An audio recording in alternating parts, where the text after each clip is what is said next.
introduce the project. Start the public hearing. Just ask them if they want to give a quick introduction. Before we open it to public. Or you can open the public hearing and then maybe invite them up if you want. The two guys in the front from Longer. Okay.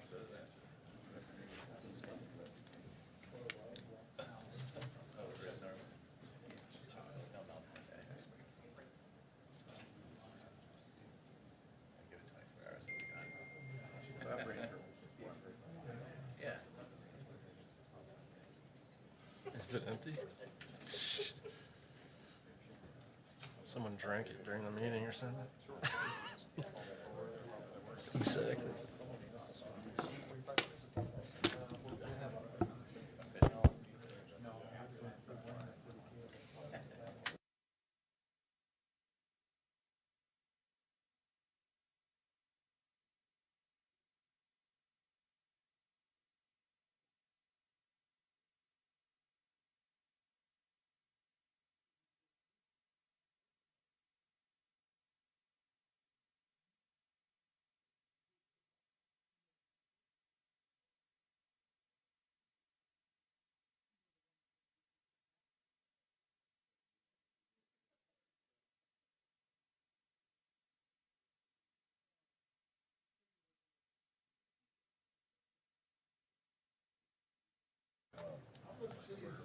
I think so. All right, looking in the back. Ted, are we on? All right, Ted's on and up. Good evening, everybody. We are at a Plan Commission in the City of Wausau. It's Tuesday, March 18th, 2025. It is 5:01 p.m. City Hall, Council Chambers. We do have a quorum of members present. We have 2 members absent. The 2 alders are not here tonight. First item on the agenda is approval of the meeting minutes from from January 21st, 2025. Would entertain a motion from Borneman. Second from Bergman. Any notes, changes, discussion on the minutes? All those in favor signify by saying aye. Aye. Any opposed? All right, that passes. First item up tonight is going to be, we have 2 items on this project. The first item is the public hearing. And I'm looking to see, I see Dave and Bob from Vanguard. We'll have them introduce the project first, and then the public will know what we're going to be discussing, and they can then come up for the public hearing.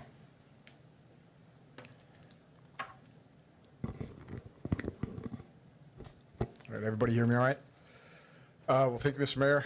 Very quickly, my name is Dave Riedel. I'm here representing Vanguard Partners. We are here to discuss the development proposal that we have on the Riverlife property, but first kind of wanted to talk a little bit about, well, first introduce myself and then introduce the project, kind of what we've done and how the planning's evolved.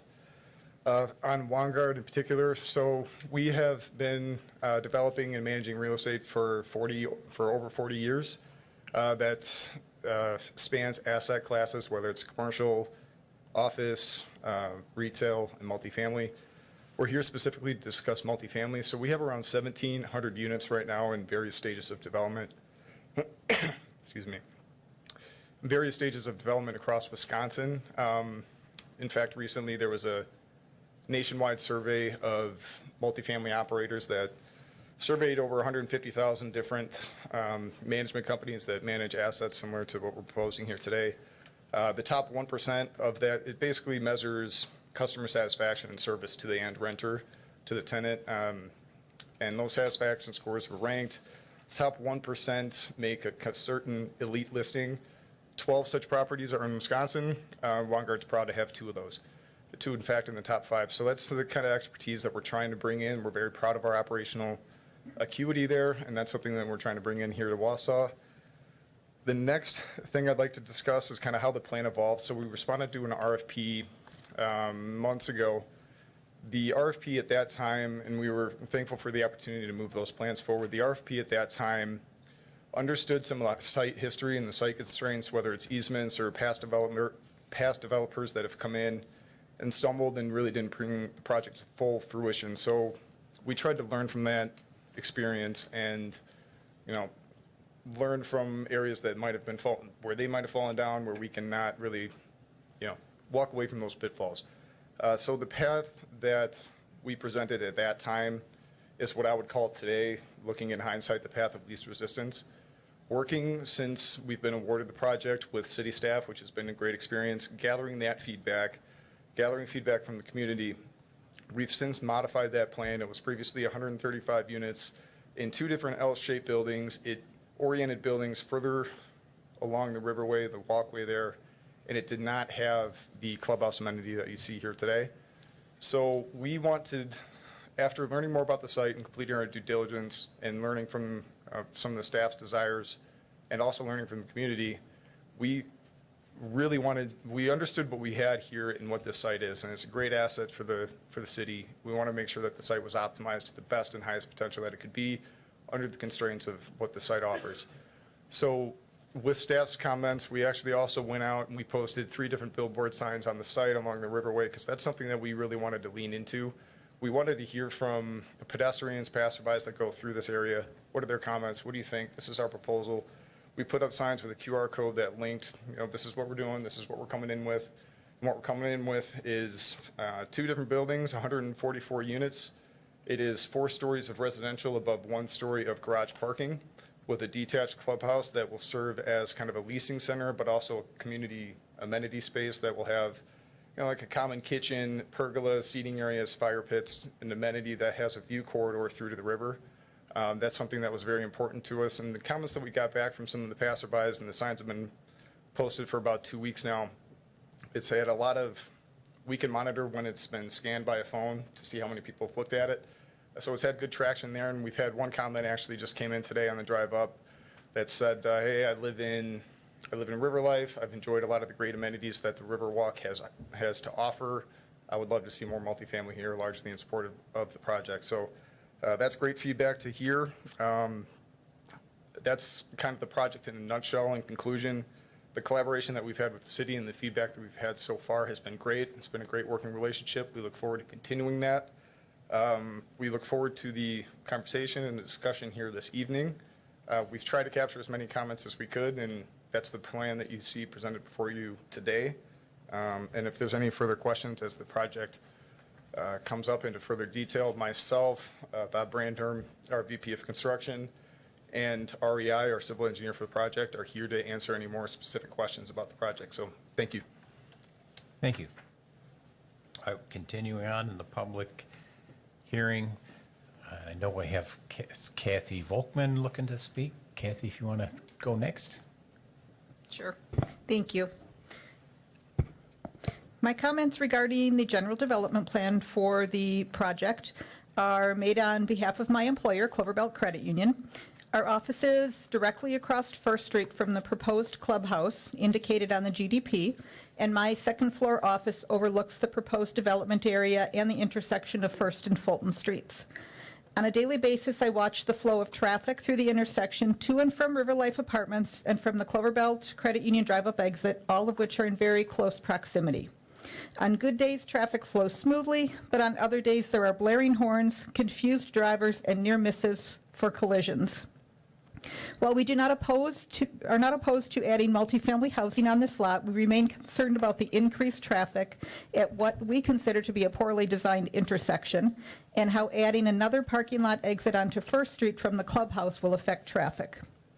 Our preference is that the parking lot would exit towards the apartment or onto the west leg of Fulton Street. It's clear from watching the traffic and from driving through the intersection myself multiple times a day that the existing vehicle access points to the street, paired with the sometimes unexpected traffic flow and the semi-truck traffic, results in drivers needing to watch for many more things when navigating the intersection than would normally be expected.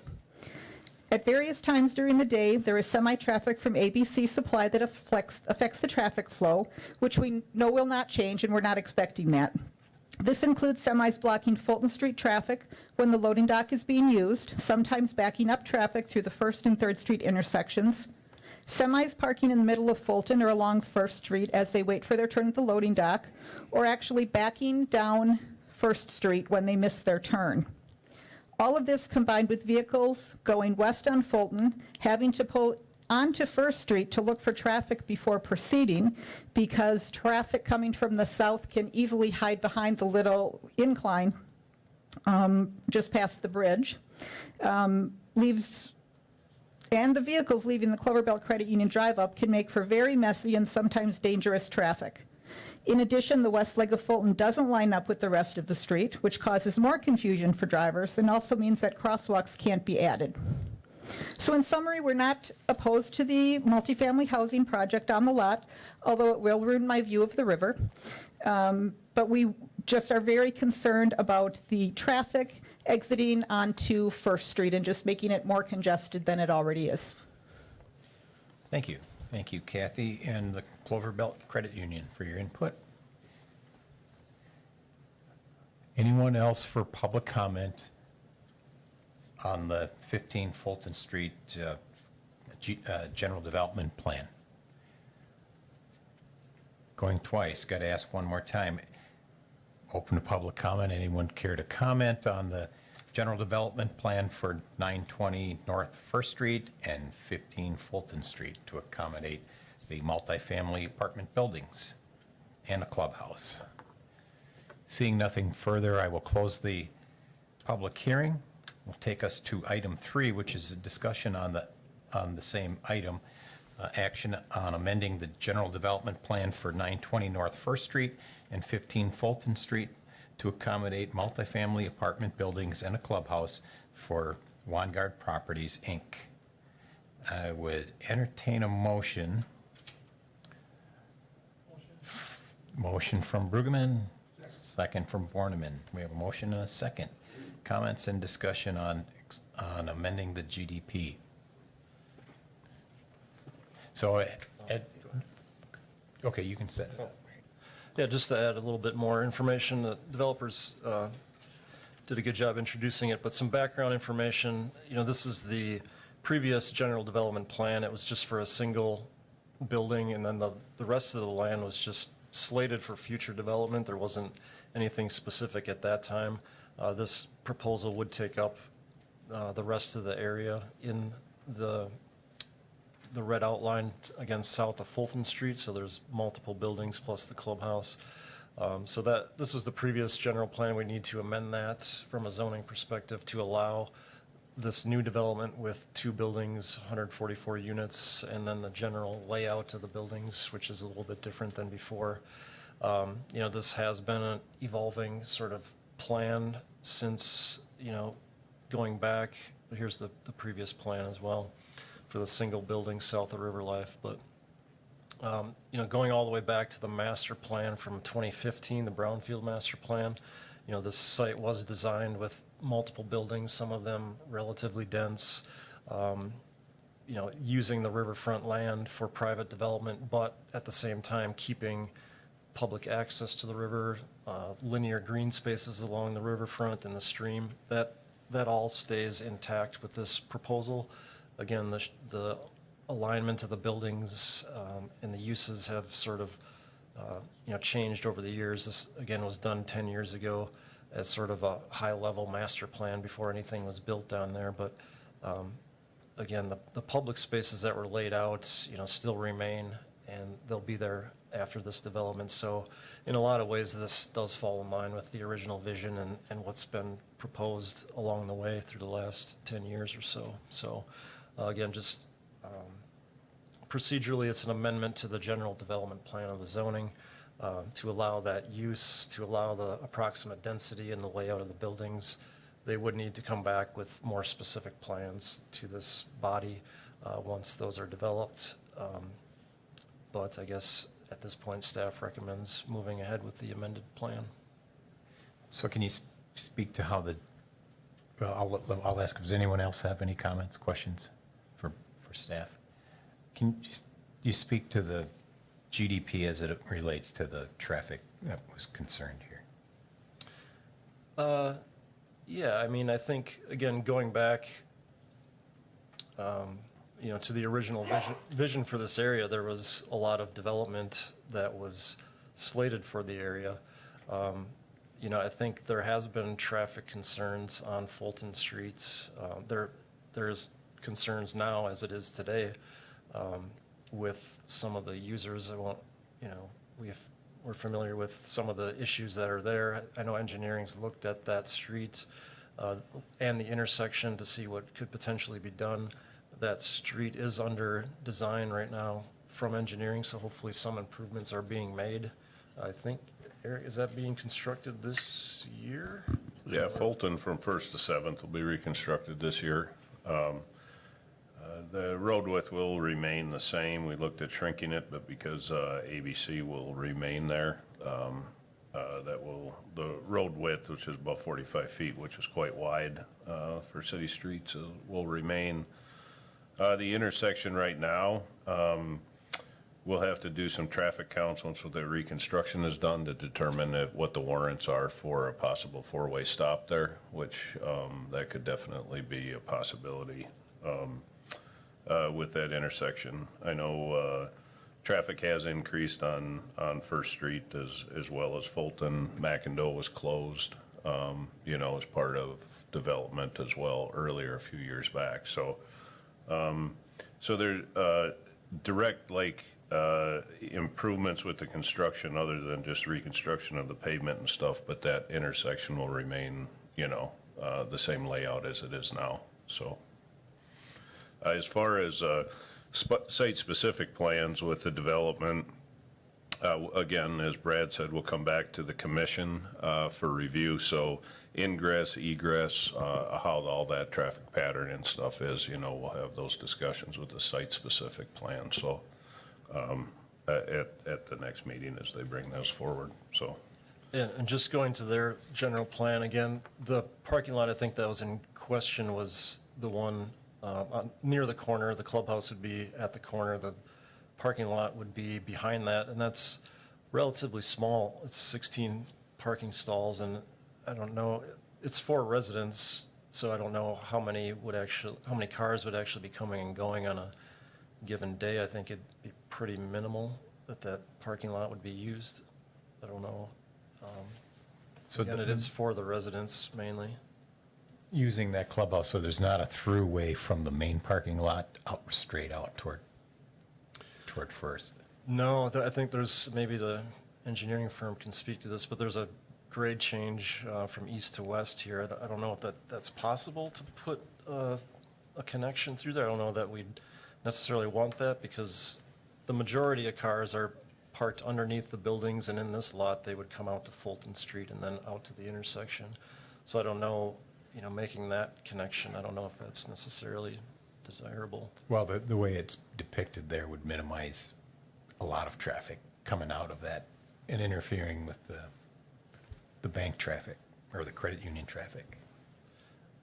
Yeah, I think the suggestion was to close this off to First and maybe bring it this way, but again, with the grade change, I don't know that that's doable.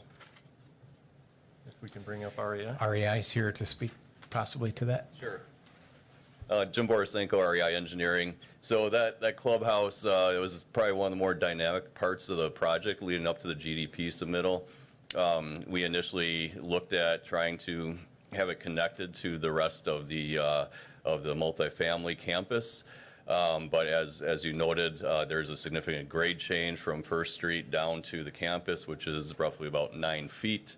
It just it wasn't real feasible to get a lot of usable space in trying to have a vehicular access coming from the main campus to the clubhouse. So we had to get a little creative and look for ways to maximize that space. So what we did is we're reutilizing an entrance off of First for the access to the clubhouse for vehicles, and then we have a pedestrian connection on the west side of the clubhouse to allow for residents to be able to walk from the apartment buildings to the clubhouse.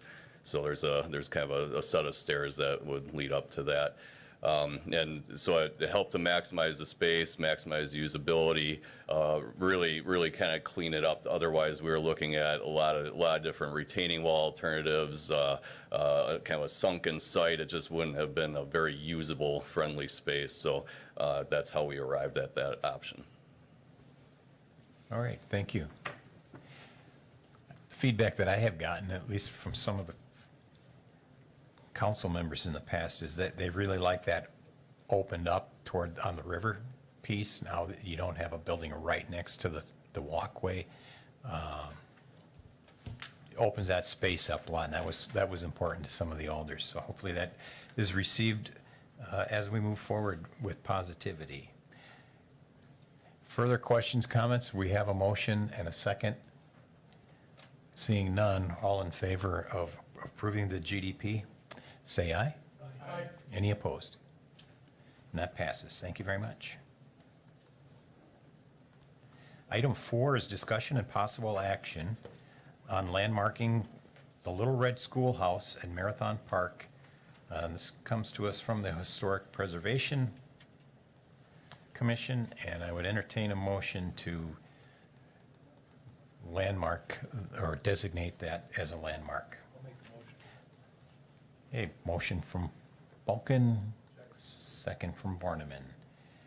Comments, discussion, I see Mr. Gisselman in the audience, are we looking to I can give some, brief the public? Brad, you want to just, take yeah, this? just briefly, as you mentioned, it did come from Historic Preservation Commission. They held a public hearing last month, and they weighed in on the historic value of the building. Actually, just to note that there's two landmarks being considered tonight. The first is the Little Red Schoolhouse, the second, St. John's Episcopal Church. We'll take that separately, but, so the Historic Preservation Commission did hold public hearings on both of them, and, you know, their charge is to look at the historic value of the buildings and whether they feel it's significant enough to warrant a landmark designation. And they ultimately voted that they were significant. They moved to move the recommendation forward. There were, well, in this one, there was a discussion at the Park and Rec Committee where they took it up, and they recommended in favor of the designation as well. So the plan, when it comes to us from Historic Preservation, we have slightly different criteria. They're listed in the staff report A through C. Basically, we're looking at, you know, what's the effect on the development of the city and the public, the general public, if there's any impact. And I guess in that case, staff felt that it should be moved forward to City Council for final approval. Okay, thank you. I guess I was surprised that it wasn't already landmarked. And just for the record, it was approved 8-0 coming out of, Historic. that came out of the Historic Preservation Commission, 8-0. Yep. Comments, questions? Seeing none, we have a motion and a second. All in favor of designating or landmarking the Little Red Schoolhouse at Marathon Park signify by saying aye. Any opposed? That passes. Next item is item 5, discussion and possible action on landmarking St. John's Episcopal Church at 330 McClellan. And that also comes to us from the Historic Preservation. And I'm looking at, that was approved 8-0 as well. Looking for a motion to landmark that. Make another motion. Another motion from Bulkin, second from Borneman. Keep it going. All right. We have a few, I see we have Sam here from the church. Would you care to give us a little history lesson or comment? I assume you're here in favor. I'm here in favor. Awesome. And don't be too, I usually make people nervous when I walk up to a lectern dressed like this. I promise it's not going to be a 2-hour sermon, only 20 minutes. No, I do hope you're interested in history. My name is Father Sam Cripps, as Mr. Mayor noted. I'm at 812 McIndoe Street. I'm the 17th rector of the Episcopal Church of St. John the Baptist. Little did you know, maybe our Episcopal Anglican tradition came here to Wisconsin in the early 1800s when they expelled the Oneida tribe out of New York State. And the Oneida had become Episcopalian by missionary work. And the Episcopal Church sent a missionary bishop, the first missionary bishop, to Wisconsin in the early 1840s to found a seminary to create priests to serve the Oneida tribe and to send priests out to the New West. And he also founded my seminary, Nashotah House, which is also the oldest degree-granting institution in the state. The first Anglican worship that happened in Wausau was in 1854, and when Wisconsin had only been a state for 6 years. This early church worshiped at the Forest House, and we were given land for a parish church right there where we still are by Mr. Walter McIndoe in 1857, and the building was constructed. And it had to be stopped halfway because the Civil War started. The original name of our church was actually the Episcopal Church of St. John's in the Wilderness. And then when Wausau kind of grew from a small village into a booming lumber town, they changed the name to the Episcopal Church of St. John the Baptist to reflect that. As the priest and pastor and head of our congregation, I feel that I can say with confidence and clarity that we are a parish that are acutely aware of our importance of our shared history here in Wausau. Not only the church built on Mr. McIndoe's gift, but the part that our congregation has played in the history of Wausau. I would invite you for a quick survey when you have the time someday of our stained glass windows, which reflect the names of many of the great sons and daughters of Wausau's history. We also understand that we have a responsibility to maintain for future generations and for our community the oldest church building in continual use in the city of Wausau. As a priest in a historic tradition, as the rector of a historic parish, as the chief steward of a historic building, we understand that we have a living history at St. John's, and it's our job to care for it. It's a building that has baptized and buried thousands of Wausonians in our almost 200 years of history. Our parish is a landmark. It's a courtyard, is a gathering space for many of City Hall's employees and many of our other downtown neighbors. And I'm only a little biased here. We think it's a jewel of downtown and makes for a nice view for those of you here in City Hall. Thank you for your time and for your consideration and for your part in the preservation of our shared history. Thank you, Mr. Chair. Thank you, Pastor Cripps, for the history lesson, and I didn't realize that. I was at a celebration with Alder Gisselman's Zion here a while back, and I'd assumed that was the oldest. They got you outgunned, Gary. Congratulations. Thank you for that. So we have a motion. Any further discussion? We have a motion and a second to landmark St. John's Episcopal Church, 330 McClellan. All those in favor signify by saying aye. Any opposed? And that passes. Congratulations. Up next is item 6, discussion and possible action for the specific implementation plan for 315, 319, 325 North First Street, also known as the old Pied Piper Building, Bridge Street, Mission. And we have, well, let's take a motion on that. So we'd be looking for accepting the specific implementation plan for that. Okay, got Borneman and Brueggemann seconded. Any discussion? Do you want to take it or you want to? It's up to you. I can set the stage and. Okay. The representatives from Bridge Street Mission are here to fill in any gaps. But basically, it's here before us as part of a zoning change, well, not change, I guess, approval of the specific implementation plan. The general development plan was approved through this commission and council previously. That would change the use of the building. And I guess since then, all of the remodeling that's been going on has been mostly internal. There hasn't been really any external changes that would, trigger a specific plan review. But I guess at this phase 3, they're calling it, they are looking at some alterations on the south wing of the building, and that's shown here in the top elevation. Basically, this is due to their expansion of the women's program, residential program on that wing of the building, and they would need to add windows where there are currently none. So it's a exterior change. It's very minimal. They're putting in windows that would match other windows on the building. but I guess technically, external changes should be reviewed by this commission as part of the specific plans. And, they are planning phase 4, which is more site plan changes. Those would come back again in the future, but this is mostly for the minor building changes. If there's anything you guys would like to add? No, this is our final action here. All right, so this is the final action. We'll not have to go to council then. So our vote here is our seal of approval. All right. Seeing nothing further, all those in favor of accepting the specific implementation plan for Bridge Street Mission signify by saying aye. Aye. Any opposed? All right, congratulations, Mr. Vincent and Bridge Street Mission. Look forward to those remodels. Thank you. Item 7 is discussion and possible action for the specific implementation plan for 905 East Thomas Street, Bull Falls Brewery.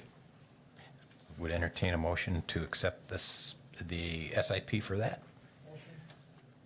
Brueggemann, Balkan, second. Discussion, questions? We do have representatives here, I think.